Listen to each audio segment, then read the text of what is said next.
sobre las escrituras, ¿no?, que el Señor nos ha dejado, y sobre la iglesia, ¿no?, de Dios. Nosotros mismos somos pueblo, ¿no?, escogido de Él a través de su Espíritu.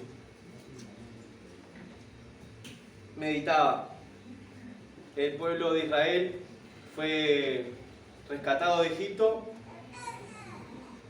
cuando a través de la mano de Moisés, ¿no? Eso por una instancia, pero peleaba Israel,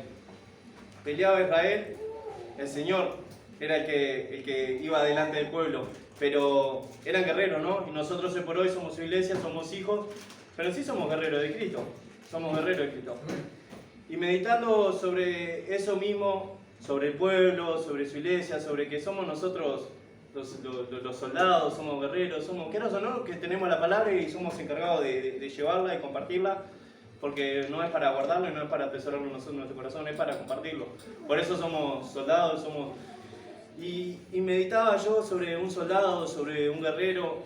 Hay muchas palabras que en sí cuando van a la guerra, tengo un compañero que fue a la guerra, hay muchas palabras, pero ambas de ellas que son muy importantes es honor y lealtad. Esas son muy importantes para ellos, que son las que le encuadran cuando van a la guerra. Es el honor y la lealtad, pero no voy a hablar del honor, me marcó lo que es la lealtad. La lealtad.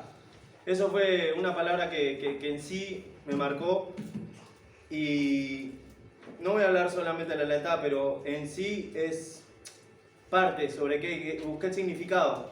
Dice cualidad de leal, ese sería el primero, cualidad de leal es la lealtad. Dice sentimiento de respeto y fidelidad a los propios principios morales. Eso es lo que sería un guerrero, un soldado. Sentimiento de respeto, respeto hacia una moralidad, un principio moral y fiel.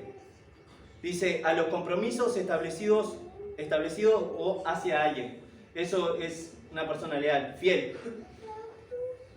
Y vamos a ver, he estado meditando en el libro, vamos a pasearnos un poquito, voy a ser breve, sobre el primer libro de Samuel.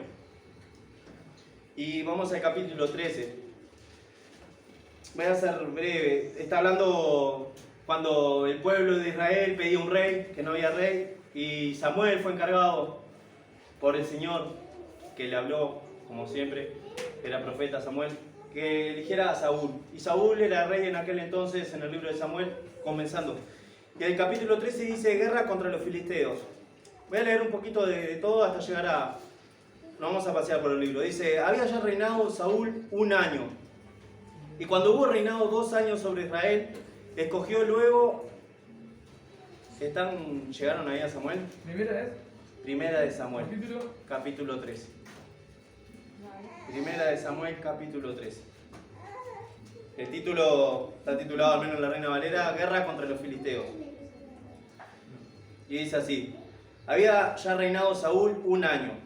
1 año de que el Señor lo llamó a reinar sobre Israel, había pasado 1 año. Y cuando hubo reinado 2 años sobre Israel, dice que escogió luego a 3.000 hombres de Israel, de los cuales estaban con Saúl 2.000 en Mismas, y en el monte de Betel 1.000 estaban con Jonatán, su hijo, ¿no? En Gabá de Benjamín. Y envió al resto del pueblo cada uno a sus tiendas. Dice así, versículo 3. Y Jonatán atacó a la guarnición de los filisteos que habían en el collado, y lo oyeron los filisteos, e hizo Saúl tocar trompeta por todo el país, diciendo, oigan los hebreos. Y todo Israel oyó que se decía, Saúl ha atacado a la guarnición de los filisteos, y también que Israel se había hecho abominable a los filisteos, y se juntó el pueblo en pos de Saúl en Gilgal.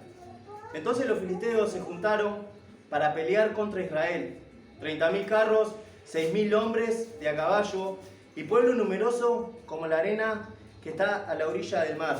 Todo eso eran los filisteos, eran muchos. Más cantidad que Israel, ¿verdad?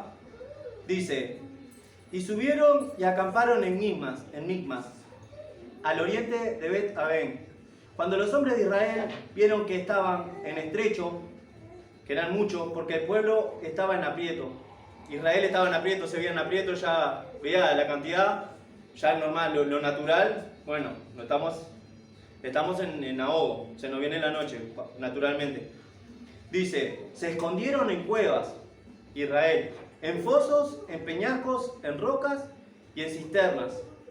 Y algunos de los hebreos pasaron el Jordán a la tierra de Gad y de Galaad, pero Saúl permanecía aún en Gilgal, y todo el pueblo iba tras él temblando. Y él esperó 7 días conforme al plazo que Samuel había dicho. Pero Samuel no venía a Gilgal y el pueblo se desertaba. El pueblo estaba perdiendo en sí porque estaba esperando a Samuel, que era el que iba a ofrecer sacrificios para que comenzara la guerra. Y el pueblo se estaba desertando y se estaba desenfocando porque no estaba esa persona que iba a hacer eso. Y ya se estaba temeroso, venía los filisteos, más cantidad, ya se estaban poniendo nerviosos, se estaba viniendo algo que estaban palpitando, que iba a ser medio que se venía jodida la mano, y se pusieron, vamos a decir, nerviosos y así, demás, se escondieron ante cuevas y dice, y todo el pueblo de Israel, ¿no? Y bueno, y dice, y Saúl esperó 7 días conforme al plazo que Samuel le había dicho, pero Samuel no venía. Verso 9, entonces dijo Saúl, traedme holocausto y ofrenda de paz, y él ofreció el holocausto. Mismo Saúl, por no esperar. Y dice, y cuando él acababa de ofrecer el holocausto, es aquí Samuel que venía. Enseguida terminó de hacer la ofrenda, viene Samuel. Que lo que es el corazón del hombre, ¿no? La impaciencia, lo que es el ser humano, somos impacientes todos y nos cuesta eso. Estaba meditando con respecto a uno mismo. Y dice, cuando terminó de hacer la ofrenda, dice que Samuel venía. Y Saúl salió a recibirle para saludarlo, como si nada. Verso 11. Entonces Samuel dijo, ¿qué has hecho? ¿Qué has hecho? Le dijo Samuel. Y Saúl respondió, miren cómo es el humano, ¿no? Porque ya le respondió lo que ya sabía que estaba mal en uno dentro mismo. Dice, y Saúl respondió, porque vi que el pueblo se me desertaba y que tú no venías dentro del plazo señalado y que los filisteos estaban reunidos en Migma. Dice, me dije, ahora descenderán los filisteos contra mí a Gilgal, y yo no he implorado el favor de Jehová. Me esforcé, dice, pues, y ofrecí holocausto. Pero no fue lo que le había dicho el Señor. El Señor no le había dicho eso. Él, con su impaciencia, vio que se le venía un pueblo, un numeroso, menos que él, más que él era menos. Dijo, no, voy a implorar el favor del Señor que esté conmigo. Y no fue lo que el Señor le agradó. Dice, entonces Samuel dijo a Saúl, locamente has actuado mal.